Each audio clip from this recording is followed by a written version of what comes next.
Broadcasting from the inner sanctum of human emotion. Just Got Personal, America's first competition talk show. You're in the hub.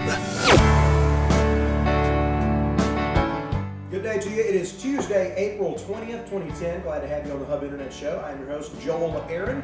We've got Barry, we have Stephanie, we have Rupert and Leek. Stephanie and Leek were in a face-off debate last Wednesday. You can go online right now, watch the video on YouTube, and vote in the comments section.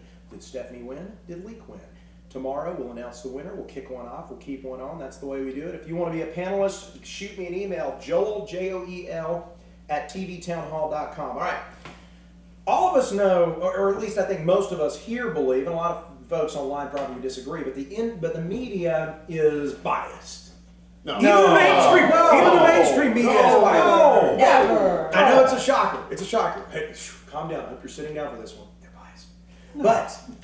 But not to be dismayed, we have Helen Thomas to break down the rules for us in the White House press corps, the White House press lemmings. If only she can turn on her hearing aid on occasion. And stop speaking in Yoda speak. Well, Wait. that's the thing.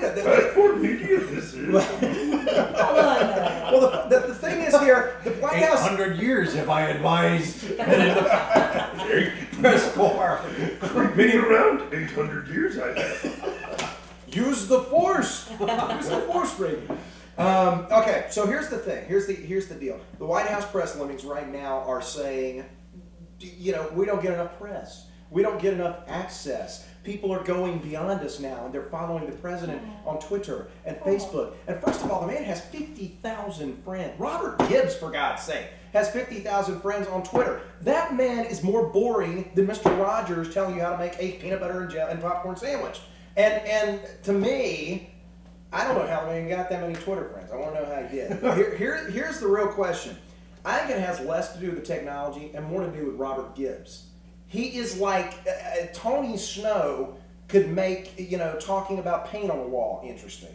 This guy can't make anything remotely interesting. He could be explaining, hey, look, we just nuked North Korea, and it would be boring as hell. You fall asleep in the middle of it. So I think it's Robert Gibbs, not Twitter. Barry? That's the way they all are, except for Tony Snow. Tony Snow was a media guy, and that's why they got him, and it was a smart thing to do.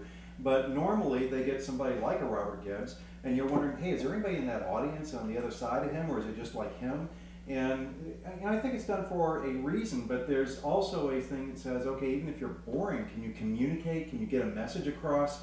And that's the thing that's questionable, because there was, I can't remember the guy's name, Scott, somebody or whatever that was under Bush, he was terrible because he was boring and couldn't get a message across. So yeah, if as long as you can do one or the other or both, it's good. But entertaining is good too. Yeah, Arnold Schwarzenegger should be really good as a press corps guy. That would be good. We just gave him You guys know every guy in here like Dana Perino. She's gorgeous, she was entertaining, and she got a message across. Really? I mean, she's on Fox News now. I have to actually defend Helen Thomas on one thing. Now, I never in my life thought these words would come out.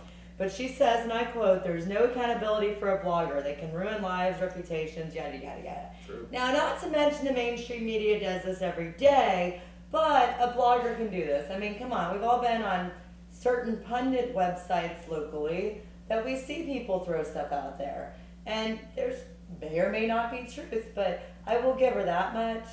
The rest of it, well, there's 300 million people in the country, and there's only, what did I figure out, a little over 2.5 million following this White House. Yeah. So, and transparency doesn't exist anyway, so what does it matter? Well, I mean, that's the thing. My feeling is that the sinister strategy is that they're trying to bore the White House press corps into either an early retirement or death. In which case they can do whatever they want to with the media coming out of the White House. Rupert, this is reaping and sowing at its best. They, for years, have given us a poor example of journalism. You are supposed to report the facts unbiased. They put their slant on everything, and now they're not benefiting from the seeds that they've sown in this whole thing. And it's sad to say what's going on with our White House, what's going on with transparency, but I think you all are wrong that we're getting the White House press corps is fair, unbiased, and they're doing their best to report the accuracy. I can't even say it with a straight face. It's horrible, and they deserve what they're getting. Send an honest man to Congress. That's parchmentforcongress.com. Speaking of media, But no, seriously, I mean, Stephanie, I think you have an interesting point. Do we dilute the message to such a point with all these new media, online media sources, that it becomes just noise? Because we do have a lot of bloggers now. We have hundreds of thousands of bloggers all over the country. Is there something to be said for professionally trained journalists, if they're willing to do their job, versus a lot of folks that, yes, they may be interested. Other freepers are going to be upset with me about this. Some are very good. But the point is, there is so much information out there. Do we dilute the message overall and just confuse things? I think the fundamental principle is not so much that there's so many outlets, it's that there was literally an inflection point where the mainstream media crossed the line and moved closer to the bloggers by refusing to report the truth. They spent 8 years pillaring, well, I mean, in all honesty, probably 6 years pillaring Bush. Now they've spent a year allowing the leader of the free world to blame the last guy. You know, there's a point at which leadership means, there's a point at which being a leader means you take accountability and responsibility for what's going on, and you say, look, let's not focus on what happened. Here's the way forward. Everything with this group is, well, you should have seen, you know, the garage before we started trying to clean it up. I mean, it was bad. So the point being is that the current press corps, the mainstream media, isn't calling them out on that. Yeah. So how are they any different than somebody who has a partisan blog going up, thinly veiled as news? So as soon as the mainstream media moved toward being no more reliable than bloggers, they sowed the seeds of their own destruction. Yeah, well, and here's the thing. 31-year-old White House aide Megan Phillips, who directs President Obama's new media operation, said the White House... shoes. Exactly. He says that the White House, but they're beautiful. He says the White House has 1.7 million followers on Twitter, around 500,000 fans on Facebook, 70,000 email subscribers, and all of them get paid bi-monthly and are eligible for dental benefits after the first 6 months. Well, and I wish they would spend as much time on transparency.gov. If you haven't been on there, I don't even know what it is, but not my idea of transparency.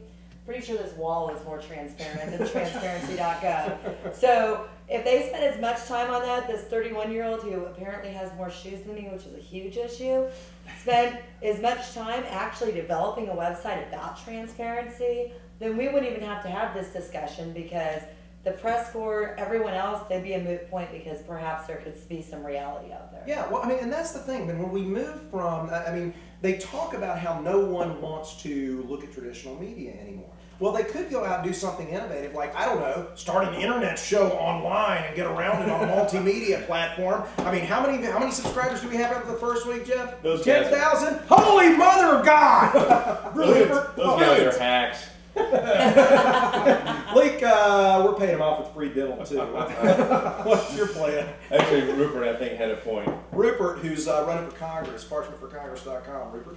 Again, the problem is, we've stated a few times, is that this is just really seed time and harvest on the White House press corps. If they would get it together and start being fair and unbalanced, we wouldn't have a problem with them. They deserve it. Amen, brother? Amen. Amen. They're medical cadaver, they are. I think what you have to look at is the Robert Gibbs thing, is that this is really because Barack Obama cannot do a press conference every single day, so he's got to send out Robert Gibbs to do it instead.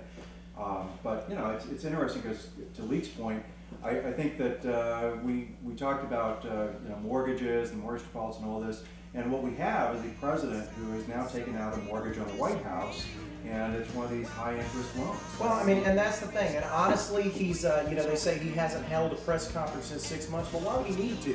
He's on network television 12 times a day, or you can get the Obama app, and that tracks misrepresentations in real time. We'll see you there tomorrow on The Hook.